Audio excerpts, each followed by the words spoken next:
volunteers? I don't know if we want to wait. I mean, like a little bit longer or whatever. What do we want to do? Just do it now, or How long do you think is your talk? 30 minutes. It takes the whole 30 minutes. I can do it quicker, like 25-ish. So, I aim for 25. Yeah, we can give it a maximum of 2 more minutes because there's really only a 5-minute cushion before the next one. Right. So let's give it 2 more minutes. Okay. And then since you have a lot to cover, then let's get covering. We are, yeah, I know we kind of ran into some overlap yesterday, and people didn't have fun with that. So no worries. We can get going.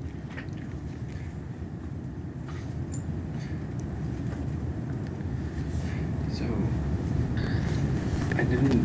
So did you take this later, too? I practiced it. Really, something else. So okay. It was just a very rush. I feel like I couldn't.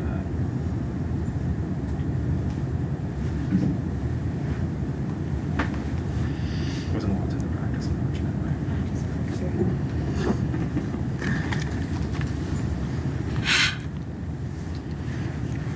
So this is streaming as well, right? I just hit the streaming, so yes. Awesome. All right, cool. Okay, so then we should get going. Yeah, we can get started.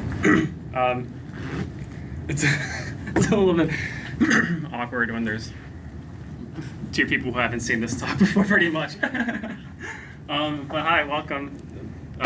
Thank you for coming. We're going to talk a bit about some work that the team and I have been doing on Wikipedia skepticism as an obstacle to online civic reasoning. Students nowadays are bombarded with more information than they've ever been hit with before. This information is highly polarized information. It is often not information that everyone is seeing equally based on their algorithms or feeds, and there are also risks of misinformation as well.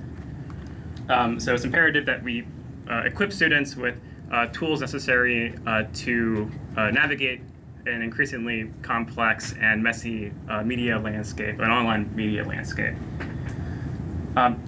So a lot of this work gets its beginning in the Stanford History Education Group. So this is a group out of the Stanford History Department. I'm going to just call them SHEG. The SHEG group had this seminal study in 2016 where they looked at a bunch of students from middle school, high school, and college, and gave them a litany of tasks that required them to evaluate online information. So they were given the main goals of the task were to determine who was behind the information that they were getting, what are the evidence behind the claims that these people were making, and then what do others have to say about it. Right? So they were given, I think, 50 or so tasks that had to do with that. And the main finding is that across all these groups, from middle school to high school, they were failing to investigate these claims and information sources. Right? Here's a wonderful little quote. In every case, at every level, we were taken aback by students' lack of preparation. Right? They were not equipped to handle, investigate these sources. The context for this work is in a larger initiative that started back in 2018 called the Digital Polarization Initiative. It was spread across several different campuses. It was started by the American Association of States Colleges and Universities. The idea was to study online polarization. And one of the campuses that was picked was the College of Staten Island, which is where this research takes place. So, at the College of Staten Island, we've adopted resources from the Digital Inquiry Group. So, Digital Inquiry Group is this nonpartisan organization that has grown out of the SHEG group. So, they moved on from Stanford, and now they're just the Digital Inquiry Group, but it's an offshoot of that original group. And their whole thing is civic online reasoning. And one of the main pillars or tenets of this online reasoning is this idea of lateral reading to assess online credibility. Right? So what is lateral reading? Well, lateral reading well, you know, I'll show you an example of what lateral reading is in a second. I have a nice little diagram. So this is not, just to kind of give a broader context, this is a more collaborative, really kind of more global international effort. You have quite a few groups who are trying to encourage online reasoning in different ways. So there's Control F, which is run by the civics group. Sam Weinberg, who is one of the main people behind the SHEG group that we mentioned earlier, has been pushing this in the more popular media space. And then, of course, the Digital Inquiry Group, which provides curricula for online civic reasoning. So, lateral reading relies on the SIFT mnemonic. So SIFT stands for stop what you're doing. Whenever you come across some information you see online, you stop. You leave that source of information, right? And then you go to investigate it somewhere else. So you make a lateral move instead of, for example, reading up and down the page. Oh, this looks like it's credible because of this information that's on the page. You move and go somewhere else. So I'm going to investigate the source over here. I want to find better coverage of the topic over here. And I want to trace down this information to some to the original context, right? What is this thing from? All right. So this here, the investigate, find better coverage, and trace the claims is this lateral reading that a lot of these that at the very least the Digital Inquiry Group relies on. So let's practice some lateral reading. Do you think this website is trustworthy? So we have here this is a website from co2science.org. So you can go ahead and take a look at this. What do you all think? No idea. No idea? Anyone thinks that it's trustworthy, untrustworthy? I'd be skeptical for seeing climate change reconsidered. Yeah, that might be a giveaway. Yeah. Right? Yeah, probably not. You probably don't think it's trustworthy. No. Right. Is that also because the reconsidered second edition though? Well, it's mostly like there's graphs, but I don't necessarily see citation. Usually that's underneath the graph. Mm-hmm. And the blankness of description underneath the link titles. It's not really giving you any information of what you're looking at. So I don't know. Right. Okay, awesome, perfect. Anyone else? I looked at the About Us, and they are super vague about who they are. Well, we're the Center for Study of Carbon Dioxide, and no names, no addresses, no funders. Not very transparent, huh? Yeah. No. Was there someone back there? Yeah, well, I skipped ahead in the process and investigated what. All right, good. That's what I would expect of Wikipedians. All right. Right? So you investigated the source. Yeah, well, Wikipedia, as reliable as we know it Next is, one. says perfect for the fossil fuel industry. Perfect. So that is a perfect example of lateral reading, right? The other two strategies of let's take a look and I know how plots work. I have some statistical literacy, so I know that maybe this is not what they should look like. I went to their about page, and not very transparent. Those are not lateral moves, right? You're really critically investigating or looking at that page. But when you make a lateral move, it actually becomes, I think, a lot simpler, and it's a much better strategy in many cases, right? So Wikipedia is a wonderful place to make a lateral move, especially if it's your first lateral move. It probably should be the place to go to, right? So this is one of the Wikipedia features very heavily or centrally in a lot of these online civic or media literacy curriculums, right? The idea that we want to promote the wise use of Wikipedia as a tool to take bearings on a topic, unfamiliar topic, organization information source. I don't know if any of you have heard of that organization, the Center for Carbon Dioxide. I've never heard of that before, right? So it's a wonderful place to kind of learn a little bit more about that. But students today really are reluctant and resistant to using Wikipedia because they have concerns about credibility. Right? And today we're really just going to focus on this part here. We want to focus on this resistance or hesitancy about Wikipedia. A bit about the location where, or the kind of contents of the study. So this is at College of Staten Island. This is in a Core 100 course, which is a civics course, an introductory civics course. The course was in fall of 2023 and spring of 2024, so that 2023 academic school year. And the curricula, or our study had a pre-test, which was given at week 2, so at the very beginning of the semester. There are 3 lessons on the lateral reading SIFT acronym, which feature heavily Wikipedia. And if you're interested in learning more about the curriculum, at 1 o'clock in room D, I believe, is where my co-authors are going to be presenting more about the curriculum and how that actually works, and whether or not we see improvements in lateral reading. Please drop by at 1 o'clock. And then at the very end of the semester, it's a 15-week semester, so at week 14, we gave a post-test assessing their lateral reading. So our students, College of Staten Island is an open enrollment, open access, minority serving institution. Most of these students are commuter students. 44% of them are first generation college students, so they didn't have, their parents did not attend college. The age range, they're mostly teenagers, mostly under 20 years old, but still a sizable proportion of them are over 20 years old. 29% are over 20 years old, and we have a gender breakdown as well, if you're interested. Most majority female. Okay, so how are we assessing hesitancy? We are adapting 2 activities that we got from McGrew and Breen. These activities presented 2 topics. I'm going to show you what they look like in a second, and we can do them together, although I have a feeling that it might be pretty easy for you all. These topics were gun control and animal testing, right? And these are presented at the beginning and end of the semester, and they're counterbalanced. So if you got animal testing in the beginning of the semester, at the end of the semester, we gave you the topic about gun control, right?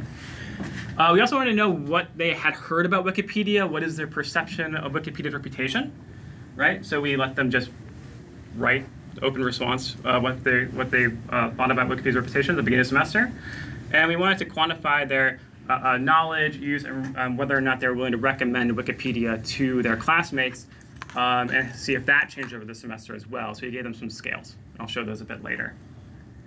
So this is the animal testing problem, right? This is our activity. Imagine you're researching the topic of animal testing and you come across the following 2 websites. You have this website here for lonestar.edu and a Wikipedia, the Wikipedia page for animal testing. All right. I'm pretty sure all of us have seen the Wikipedia page before. Here we have our Wikipedia page for animal testing and a really cute lab rat. And now we have the Lone Star College source. Now, funny thing about this source, this isn't an actual article. It's a model essay that I guess some professor or maybe some student who wrote a really good essay hosted on the website, I believe in the English department, to showcase how you would write a persuasive essay in college. It's not a real essay. So, let's go ahead and do this together. Which of these 2 websites is a better place to start your research? Oh, I don't know. Yeah. Raise your hand if you think that Lone Star is a better, no? Wikipedia? Surprising. Okay, cool. I'll explain your choice. I don't know, maybe some of you actually wrote the animal testing Wikipedia page. You might know. Here's the gun control problem. Imagine you're researching the topic of gun control. You come across these 2 websites. You have a link to duke.edu. And you have a link to Wikipedia gun control page, right? Let's take a look at the websites. So here is the gun control Wikipedia page. And here is the Duke website. So this is a hosting of a Washington Post article written or co-written by a Duke professor and a professor from another university. So it's hosted on Duke's economics department page. And they actually could click on that article and read more about it, right? So this is an opinion piece in the Washington Post, right? Keep on. Okay. So we then asked them to pick which one's a better place to start your research. Which one do you think? Right? And then explain their choice. Okay? So here's at the very beginning of the semester where they have gotten no feedback on Wikipedia. They haven't been told Wikipedia is awesome yet. 69% of students prefer the opinion piece, right? They think the opinion piece is the better place to start their research, with 30% of students, or 31% of students thinking that Wikipedia is a better place to start. Now, we have given students a whole semester of instruction on how Wikipedia is a wonderful place to start your research, and it's really awesome. And so how do you think these bars change? About 50-50. You think I 50-50? think it gets up to about 50-50. Okay, 50-50. Anyone have higher or lower? We'll see over under. Yeah. I'll be optimistic and say the percentage is swapped. But you think they flipped the bars? Yeah? Okay. Anyone else? No? Yeah. Just the same, no change. Just the same, no change. Okay, we have some pessimism. Let's see who's correct. Which worldview is better? Pessimism. There is a change. We moved the needle 42%. So we are moved up to 42%. We got about an 11% increase, which is statistically significant if you want your p-values there. It's less than 0.05. But it's still less than half, right? We didn't even hit 50-50 yet. I like the optimism. I was hoping for the optimism as well, but not quite. But let's take a look at the age groups. So you see that the students who are under 20, the teenagers who are mostly, a year or two out of high school, they have the same pattern, right? They're moving up a little bit. What about older students? Well, that should be a larger flip just statistically.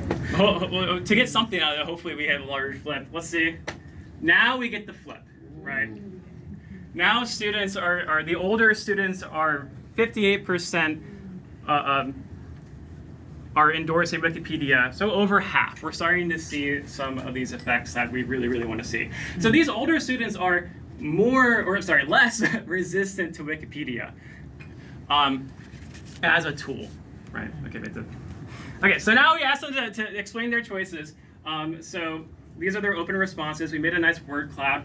A couple things pop out. Why did you pick what you picked? Well, false information, credible sources, unreliable source, reliable source, and this is very common. I promise you there's a not in front of here somewhere, and I'm going to show you why. Can we go one more?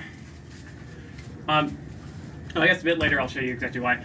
So we did some thematic analysis. What are students actually talking about when we go in and look at it? So negative views of Wikipedia compared to the persuasive essay or opinion piece. Students say that anyone can edit Wikipedia. It's unreliable, you can't trust it. The other websites are from elite prestigious institutions. They're written by experts or professors or academics. And .edu is better than .org, right? Is that one of the things that they have really honed in on. They don't like the .org compared to the .edu. Mm-hmm. So the positive views, though, which they did exist. Wikipedia, students were saying that Wikipedia was objective and unbiased. Some students talked about Wikipedia being familiar. They've used it before in the past. It's comfortable. Wikipedia is useful. It gives general background information, provides helpful references and resources, so they like that reference section at the end. Okay, so in terms of just their general sentiment, at the very beginning of the semester, they are more than half of them are very negative about it, right? They 57% negative views about Wikipedia. There's some mixed, 15% mixed, so they have kind of positive and negatives. They're talking about both, right? With only 27% positive, just pure, yeah, Wikipedia is cool.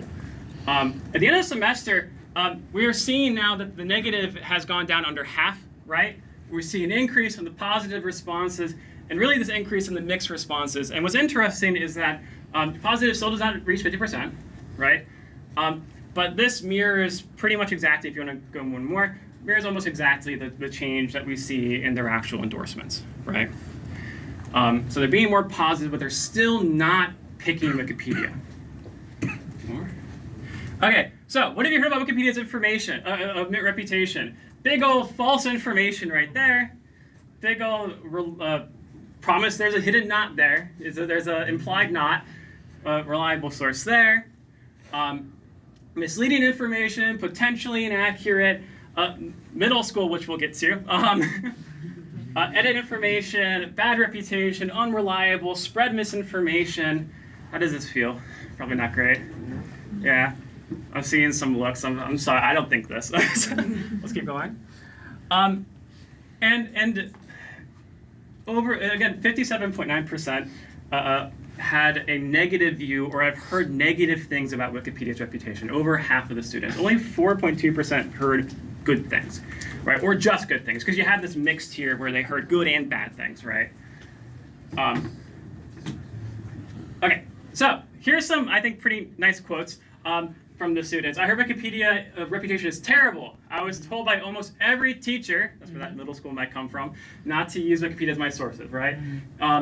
They are very unreliable because anyone on the internet can edit them. That means that they could be adding false information to make it sound better. They also aren't professionals on the subject and probably don't know as much. These might burn, I'm sorry. Keep going.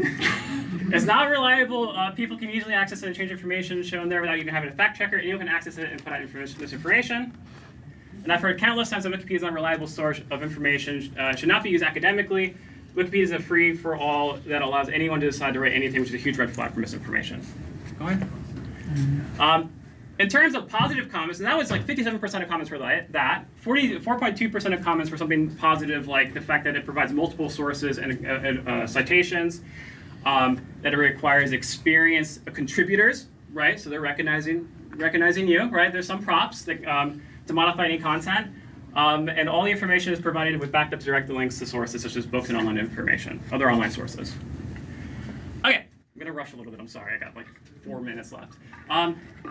Here are some of the scales we gave students just to kind of get numbers to some of these concepts. 3 items, scale items, we're looking at how they use Wikipedia, so how often, right? So often do you open up Wikipedia? 6 information is gauging their knowledge about Wikipedia's policies and actual accuracy.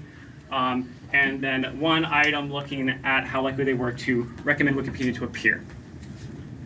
Okay, so where you see improvements, now this is statistically significant, but not great, right? For all of these, for Wikipedia use, they go from a little bit more, so they go from like a little bit more than less once a month to almost once a month, right? So some increase in their Wikipedia use, but we see a larger increase for older students. They now have they are using it about once a month, right? We've increased from less than once a month to about once a month, right? We're making this progress, right? In terms of their knowledge, it goes from these students really don't have any idea, they're not sure, so it's around 4 to now they're a bit more, they've gone over the midpoint, they're a bit more sure about, or know a little bit more about their policies. And again, we see this is larger for the older students, but again, this is not huge gains, these are modest gains. Right? In terms of their likelihood to recommend it, it goes from unlikely to a little bit less unlikely, but still unlikely. For the older students, we get to more likely than not, but by that much, not by much. Keep going. Okay, so let's wrap it up. This is more important now than ever, I think, to get students engaged with to investigating sources and online content, especially now that we have rampant AI use from, I don't know if you've all seen these things, they're disturbing, as well as different misinformation that's not AI, but is still, controversial, overly polarizing information. Let's keep going. So, this is bring back to the, again, wider context. There are people working on this. This is not just at CSI, this is not just our group. There are lots of people who are working on this on a large scale, right? Let's keep on. So how do we address this? Well, one of the things we have to do is we have to stop teaching children to avoid Wikipedia at all costs. We have to stop doing that. But it's too late in college to be doing this. We're making very, very little gains because students are so reluctant, so resilient to any kind of intervention. So you have to get into these high schools and middle schools and train teachers to use Wikipedia as a tool. And there has been work done on this that has shown improvements in this at the high school and middle school level. Because Wikipedia, as you all know, relies on sourcing. That is kind of the whole thing, right? If you don't have a source, you're not going to have a good article, right? So you can still engage college students. It's not like colleges are absolved and we shouldn't use Wikipedia because it's already too late, right? We're making some gains, but involving Wikipedia as some kind of writing assignment at the college level, not at the high school and middle school level. I don't want to give anyone like a heart attack thinking about middle schoolers writing Wikipedia articles. But at the college level, there's been some research from the college that now and those other places that if you involve college students in writing Wikipedia in their college courses, it increases their appreciation of Wikipedia, but also it increases their ability to source information, right? And they call this like the IKEA effect, where the reason why we care about furniture that we get from IKEA is because we've made it ourselves.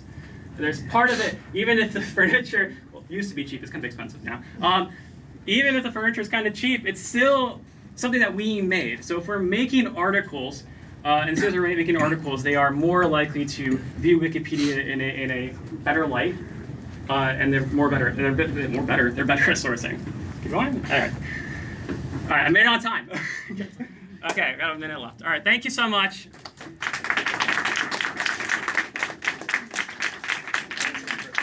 We have time for a few questions while our next person sets up. Okay. So, Thank you. yeah. I saw your hand first. Yeah, does any part of your work with students teach them how to vet information on Wikipedia? Because we know it's a mixed bag. Like just in broad strokes, medical information is exceptional, but I would never trust anything about gun control because those articles are all controlled by. Can I not share my screen? So, what do you tell students about how to handle not right now. Wikipedia? While you're setting up. Because some articles have 300 footnotes and some have none. So specifics about the curriculum are going to be in the talk that Liz and Maria are going to give at 1 o'clock. But I can answer Go that. for it.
I'm going to do it. You are all set. Alright. Hey everyone. Thank you for showing up here. My name is Swapnil. I'm a postdoc at Boston University and MIT, and this is work that I'm going to talk about that I have pursued with my team at my nonprofit. It's called SimPeople. We wanted to simulate people and the interactions they have with online information. That was before LLMs made it a real thing. Our goal has been to rebuild trust on the internet, and so the underlying idea is allow people to audit the. Can you possibly talk louder? It's Yeah. very hard to hear you. Yeah. Is there a microphone? Can I? don't know that I don't know that we're mic'd up in this room, And so. you're gonna have to talk a little louder. Sure, yeah. Yeah, is this good? All right. By the end of this, I'm gonna need a coffee. So thank you all for showing up. My name is Swapnil. I'm a postdoc. I research digital information networks, how information spreads online, but most importantly, how we can rebuild digital trust. And the idea behind rebuilding digital trust is, for us, we focus on online information and helping people audit how information spreads online. Because I'm not going to be the one to come and tell you this is right, this is wrong. There are other people out there who are already doing that and failing miserably at it. So I don't want to reinvent the wheel there. But I do want to be able to tell you, hey, this is what is being shared. Here are the communities that are sharing it. And these are the narratives that you should be more aware of. Bringing Wikipedia closer to the audience that often comes to it. Because as the last speaker set up, right, like especially for younger audiences, it's really hard to understand the history of a particular movement, a particular community, how information was actually put on the internet, and especially in an ecosystem where they are bombarded with narratives against us. I feel like we need to step up and take the information to the audience in the ways where they generally tend to consume information, one of which is social media. So the last couple of years, we've spent time building out systems to better audit online information. A lot of this started out with trying to understand digital harms and bot networks and threat actors, and it gravitated from there to how do you ensure healthy information is accessible to people. And in this case, we actually literally indexed on health information and health information literacy, building systems that we took to rural India and Bangladesh in terms of Gen AI based platforms for reproductive health information. So we've run the gamut of how to take down bad actors and actually got Meta to take down a bunch of adversarial threats as a result of reporting or following the reporting that we did in Bangladesh. From there, we realized, hey, the public really has no good way to audit this information because all of these platforms that are built out to trace social footprints are typically inaccessible to the average user. So our goal has been to try to build a platform that is accessible, first of all, to academics and civil society and researchers, because we are academics, civil society and researchers. And then second of all, figure out how do you take information to the audience, because one of the big problems we have right now is we don't think about who will come and read information on the internet. We think a lot more in comparison to putting good information out there in the hope that someone will come and read it. So I want to kind of figure out these dynamics of distribution, because at the end of the day, whether you like it or not, when you have distribution, you are in control of the narrative. And I raised the same kind of question at WikiCredCon a while back, but I think it's time to create a certain adversarial situation where we realize we are the ones on the defense right now, and we need to think about this proactively rather than reactively every single time there is a barrage of attacks and we're standing in defense. So I'm going to talk about tracing the social footprint of Wikipedia because I want to give you a better sense of the audiences that are consuming information on the social internet. And I say the social internet again because we've been taught there are different platforms out there, and every platform has some communities, has some conversations, has some perspectives. But in reality, there are people behind the platforms and accounts that exist on multiple different platforms, and we don't have the time to individually try and tackle what are the perspectives shared on one platform versus another and a third. So I'm going to switch over from slides to a particular demo of a platform that we've built out called Arbiter. Arbiter is a platform that tries to understand the social internet and present a set of perspectives to you, allowing you to make the decision on what is the information out there, which are the communities that are trying to use this information, and how can we better develop an awareness of what is prominent. Because the fact is, narratives on the internet are shifting hour by hour, if not day by day. And it is almost inevitable that a reactionary response will not land as much as a proactive response. So I want to give you the ability to try and understand what are the narratives that people are talking about when it comes to Wikipedia and Wikimedia on the internet. This is me looking through YouTube, sampling a bunch of posts over, let's say this is August 1st to August 7th, August 1st to August 31st, 2025.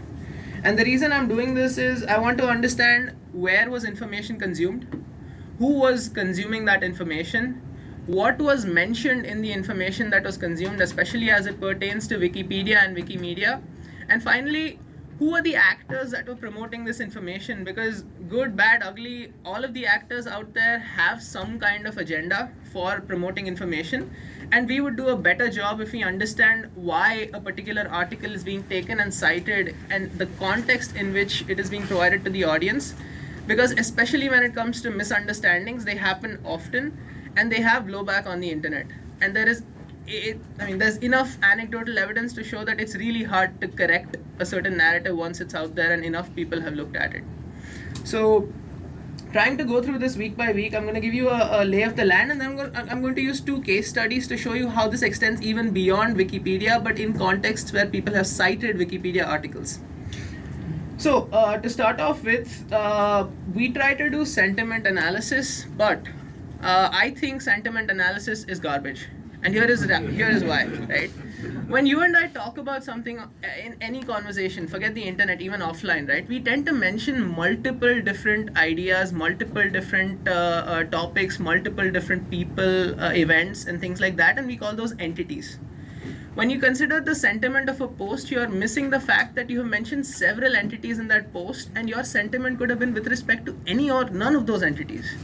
And so we try to give a better breakdown in terms of the stance specific to an entity that you can then go through across these posts. And so one of the very interesting things, I've already scrolled down, but I'm guessing not many people here read Arabic. So can you show throw out topics that you think Wikipedia articles are cited with respect to on the social internet? In this case, you're looking at YouTube.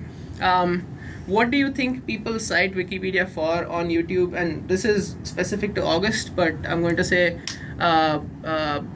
you're going to see a lot of generalization here. Is this geographically specific or worldwide? This is worldwide. So where do you think people cite Wikipedia on YouTube? Like YouTube creators like Mr. Beast, like Kai Cenat maybe, I don't know. Creators, so entertainment. Mr. Beast, Kai Cenat wise entertainment. Anyone else? People talking about Politics. sports, films. Films. Sorry? Science. Songs, music. History. Nobel Prize winners. Nobel Prize winners. So there was one person, the first person I asked this to yesterday actually got it exactly right. He was like, deaths. Yeah. And I was like, how were you that specific? Because the first example that you see here is an Arabic creator trying to talk about deaths in Canada and serial homicides that I don't know the intent behind this conversation, but this was the article that they cited, right? And the thing is, some of you actually really are aware of the communities that you're writing for, but some of you, it's new. Like, the intent with which you write an article and the intent with which someone cites it are 2 completely different ideas. And so the reason I'm trying to show you all of this is, one, it is now up, live, running, available. And 2, it brings us closer to our audiences, which, whether you like it or not, tech companies do really well. They know their audiences to the point of getting them addicted to the product, which is wild, horrible, but also in many ways really cool. And the point I'm trying to raise here is maybe we should start adopting that perspective of, hey, who are we writing for? Where is this being cited? And where is the misinterpretation coming from? So we can give a better flavor to the articles we write with an intent of, hey, this is how an adversarial attack on my article is going to look like. So let's write with that defensive posture before I publish the article the first time. So that's the starting point for what we're doing. One of the other areas where Wikipedia is cited a lot is actually Notebook LM. Anyone here know about Notebook LM? Show of hands. Yes, lots of hands going up. Notebook LM is a product by Google that rolled out, which was one of the good things that came out of them moving fast and trying to catch up in the AI space, because that product resulted in you and I getting access to upload information into a certain AI product and generate multimedia form articles, multimedia form content out of it. So, and I'm abstracting away a lot of details here, but imagine you uploading 5 articles and getting a podcast out, right? That's the kind of product that they built out. And the reason this got prominent quite a bit was because a lot of creators started saying, hey, we want to build Notebook LM podcasts or multimedia output, but we want to cite reliable sources. So we're going to use Wikipedia to build Notebook LM tutorials. And that got a ton of traction in different communities because they were like, one, this is really easy. But two, this also uses reliable information, so you don't have to worry as much about bias or things like that. And the reason I'm mentioning this to you is because this creator is not speaking in a language I understand. But because of this, now I know that there is a big community that is engaged with Wikipedia cross Notebook LM style tutorials. And maybe that's a hook that you could use to promote the information you're writing, because it's not really about the information, it's about the distribution that allows your users to understand that information in different ways, in better ways, maybe in even different languages. The third part of this, I talked about actors. And so you can go week by week here, the narratives will change, the entities will change, you'll get to see who's talking about what. But one of the things that you want to understand better is who are the micro influencers promoting content out there on the social internet, because we have been taught about influencers in the sense where the more following you have, the more reach you have. And I'm not saying that's untrue, but I'm also saying that there are people who don't have a large following that often achieve outsized impact because their narratives are landing with the communities they are part of. And the reason I'm bringing this up is because a lot of times when we want to get the word out there to the communities that we care about, these micro-influencers become real vectors to get support as well as a potentially credible source as perceived by the community to push those narratives out there. So on the proactive side, again, like understanding where your community is actually listening to the voices out there and who they think they trust is paramount to getting information that is credible in the hands of the people that need it.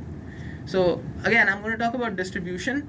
And so the third part of this is when it comes to distribution, you all mentioned a lot of different conversations that people had on platforms. And what we did was we aggregated the conversations by shared topic of interest. Because here's what happens, right? On social media, we are taught about networks and people that follow each other being part of the same network. But oftentimes there are people having the same conversation in completely different networks, completely isolated communities, completely disconnected with each other, save for the fact that they're talking about the same things roughly at the same time.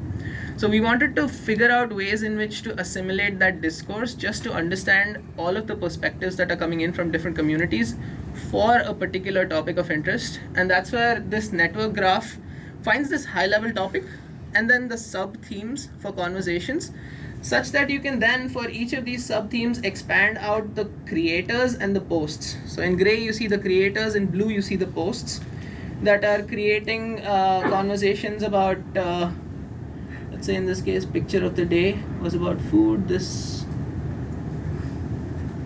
Wikipedia cross Notebook LM, presumably talking about culinary things. I don't know how well this language model is doing because I don't know the language. But the idea here is for you to be able to parse through narratives in the sense where you get to expand who's talking about astrophysical discoveries and misconceptions, what is the kind of creator, what are their audiences, and how are they landing with their audiences, in which case there are thousands of people following these kinds of posts. So yes, it is niche, it is perhaps not what you would search for first on platforms like this, but it exists, it's out there, and these people have the distribution to reach their audiences with the information they're providing.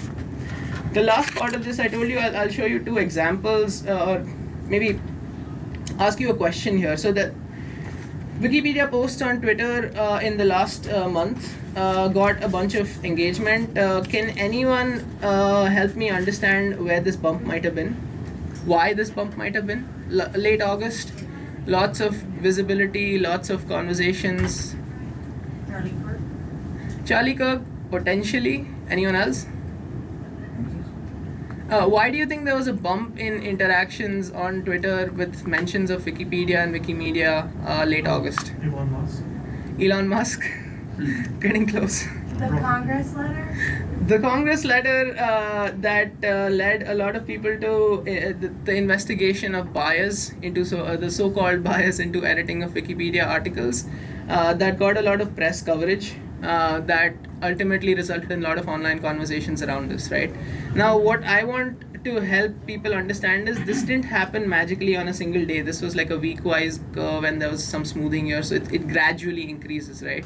What we want to do is be aware of these kinds of occurrences as it is happening or ahead of it happening, as you see online conversations popping off about it. Because especially these days, it seems social media is driving more decisions in the government than we might imagine. Again, this is not me making a claim, I'm speculating as always, but the point is, this can help us understand the key actors driving this narrative and what are the misunderstandings being created deliberately, maybe not deliberately, accidentally, and who is this narrative landing with. So especially when it comes to attacks on the community where potential sources of risk are going to be, we would do better, I believe, with an understanding of the online ecosystem than we do without it. And last, I'm going to give you an example of, this loads, yeah. Give you an example of how people push different kinds of narratives in a completely unknown context to me that some journalists use this platform to find out, right? So I went to Kenya 2 weeks ago to teach journalists how to use AI in the newsroom. And Burkina Faso, for those of you who don't know, is a country in Africa. That's the extent of what I knew about Burkina Faso at that point. What they explained to me was that there is a leader called Ibrahim Traore in Burkina Faso who, according to them, is not very well supported offline. And there are a variety of socio-political reasons for which they believe he is not supported very well online. But here is what we see online. Offline, but here is what we see online. Week on week, we see nuance in conversations around different entities like Kenya. We see nuance in different entities like TikTok, which is mentioned in the conversations about Burkina Faso and Ibrahim Traore. When it comes to Mr. Traore, though, the narratives that he sampled, completely positive, right? I'm not saying this is 1 week, right? So let's look at another week. Again, when we go for other entities, there is some nuance. When it comes to Ibrahim Traore, nada. Like, all of it is positive. The conversations that are having, the kinds of digital narratives people pushing out, all positive. Third week, again, different entities have different kinds of nuance. Ibrahim Traore, always positive, right? And I'm not saying that this is a perfect system. Of course, the first thing we want to check is, are my classifiers short? Right? This is machine learning. No machine learning is perfect. If anyone claims it is, please walk away from them, myself included. And my second question was, okay, let's look at the sources. Where are the sources coming from? Like, who is pushing these kinds of narratives and what are they talking about? And when we look at these sources, they come from different kinds of channels online. The goal for this platform is to allow you to verify that information. So when you go here, you realize, wait, this is an AI news anchor, you watch the video, go ahead, and then you go back, wait, what is this channel about? And so this channel is about some kind of political commentary or conversation, but Ibrahim Traore features quite a lot on this channel, this guy, right? Fair enough, one channel, maybe there's something else about it, something interesting about it. One-off examples should not be used to generalize. Second example, same idea, channel pushing out a particular narrative, so on and so forth. And then at some point you start to realize, wait, like, this is basically all leading to conversations from channels that are only and only promoting Mr. Traore and his kind of narratives online. And this is, I don't want to show you the whole video, but the idea is this seemed clearly AI slop. And it is not isolated, right? This is landing, there are 35,000 followers, it's getting 350,000 views, which for a country in Africa, which is relatively small, is pretty big. So my point is, we didn't really go out looking for AI slop, we didn't look for any of these campaigns, but it turns out that if you try to look a little closer on the internet, you can find manipulative campaigns, even for things you don't know anything about, as long as you have some domain experts guiding you around it. And again, I'm not making any claims against Traore or anyone else. I'm just saying this is what we found online. There is obviously more research needed. There is obviously a better understanding needed. I am not the expert you should be listening to, but this exists. And these kinds of campaigns we know have taken place online. And we know that it's been really hard to identify these before. But now we have AI, now we have better tools to look at these online. Why don't we do our jobs and try to understand the audiences that our information is being sent to and how they may or may not be misinterpreting it. I'll stop there. Thank you for listening. Please don't sue me.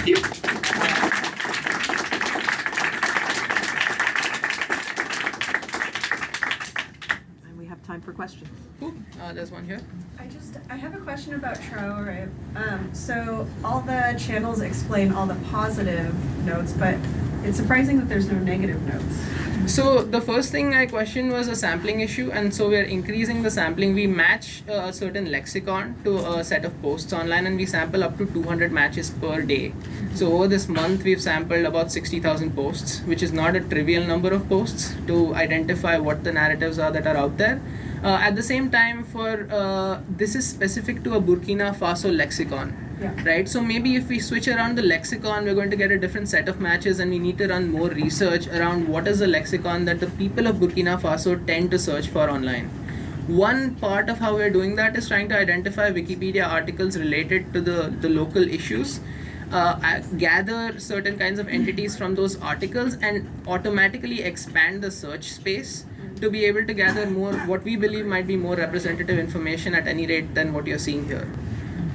So you think this doesn't suggest that there may be some sort of like access blocking or issues in Burkina Faso? So again, this is based on what the journalist told me. I think there is offline stigma around writing about this for obvious reasons, but I do think it is hard to do online access blocking, especially in a time where you can have anonymous accounts and post these narratives regardless.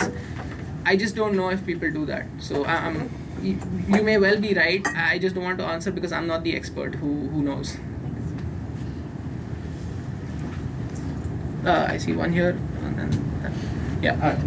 And you said this tool is available online now. Yes.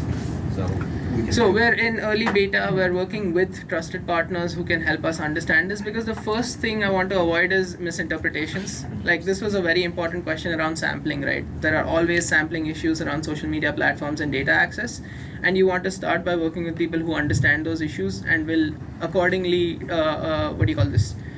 not draw the wrong conclusions without the right research. So you can reach out to me, and yes. The website is public, but you can reach out to me for access, and I can talk to you about your use case and how you want to set it up. Because as you might imagine, social media data is also really expensive to gather these days. Post API, post truth age. But the point is, and we're a non-profit with like students working at the non-profit, so this has been built by students that I've mentored for the last 8 years, who are now our engineers and working with them. So yeah. Sorry, just to interrupt. Someone said a mic would be helpful in here, so Appreciate it. there you go. Thank you. Thank you very much. So I saw a question there and then there. I had a similar question because I went to the Arbiter website. Looked like you've now covered it. Thank you. How far? I may have missed this at the start of your talk, so I apologize. How far back in time does your database extend? Is it only from when you created, or have you done retrospective searches to look back? Excellent question. It's platform specific. So we're starting out by working with academics when you go for full archive kind of searches. But the reason for that is simply because we want, the statistical rigor of those methods to be validated by academics. And once that is good, then we're open to anyone wanting to do full archive search, but that is platform specific. Some platforms allow you to do full archive search. Some platforms allow you to put a timestamp between the days you want to search for. Some platforms don't allow that, and if they don't, then I can't give you that capability. But for the most part, you can go pretty far back in time. So talk to me about specifics if you have an ask. This gets partly into your mention of sampling, and it may be a premature question with where you are with the thing. Have you thought about what somebody adversarial would do to game your system and how you're defending against that? So I come from trust and safety, which means unfortunately or fortunately, the first thing I always think of is how can I break this system? And the first thing I believe people are going to use this for, if you make it public access, is generating AI slop and generating information campaigns, because once you know what is trending, what is to stop you from just doing automated content generation and pushing out narratives around, say, Notebook LM and Wikipedia, except I push my news source in that Notebook LM demos. So yes, we have thought about that. For that reason, we're launching really slowly, and also that's the reason I built this as a non-profit. This could have very easily been a pitch to VCs and ended up with lots of money after that, but the point is, especially in the journalism space, especially in the civil society space, there's not a lot of money to support these things, and it's really challenging to do this. For the last 3 years, we've managed to do what I think is the right thing, which is project by project building out parts of this platform with journalists, newsrooms, UN agencies and things like that. So on that front, we've also gathered their feedback to the question you raised, which is how do you think this would be gamed by people in your respective sectors? Because I'm not the expert on every sector, but they are. So it's a process. We're building it up. We're thinking very carefully about guardrails. What I didn't tell you here was there's an AI agent that can search across all these platforms for you. So even on that front, we're thinking very carefully about sources, guardrails, how we should present uncertainty to the user, and what kinds of applications should we be blocking. But yeah, that's the extent of it so far. And that's all the time that we have for questions. They are going to start setting up for the next session in here. So I'm sure you would be happy to answer questions outside.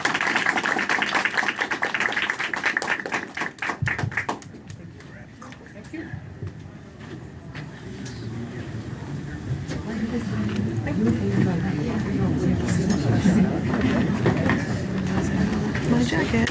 Thought I would. I don't know if this was Yeah, there's a part lower down where it says that this has been going to hospital inquiries. It's exciting Wikipedia. I was only assigned in here through 11:30, but let me see if you've got another volunteer. Oh, that's you.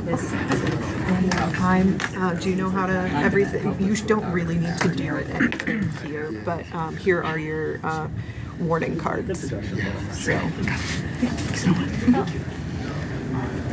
if they don't want to stream, that is when you would want to click cut. Yes. Thank you. Just a heads up, I went on to okay. It's okay if you'll be recorded though, but let's go do the tutorials. Whatever they were saying. What topics are you using for your curriculum? No, we're using a lot of topics. Right now we're doing climate change, we're doing some AI, and we're just Hey Chris, can I take a picture for Paris? somehow or another, all of our problems with this stuff are different topics. Are you online? Less controversial.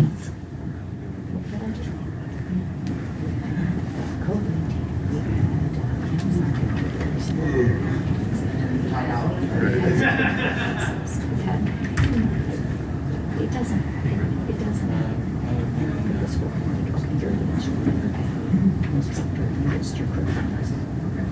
like it's right, it has to be harmful. It has to be harmful. Yeah. And that is so interesting. It's just like, you know,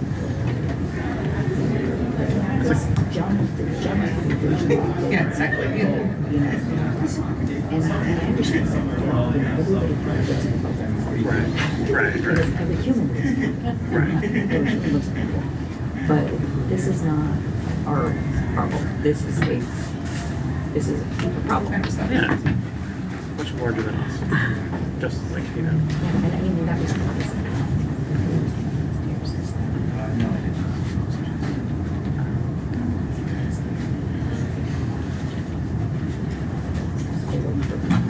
Right. There's nothing else. Yeah, I don't know, something I missed and I had to read the slides.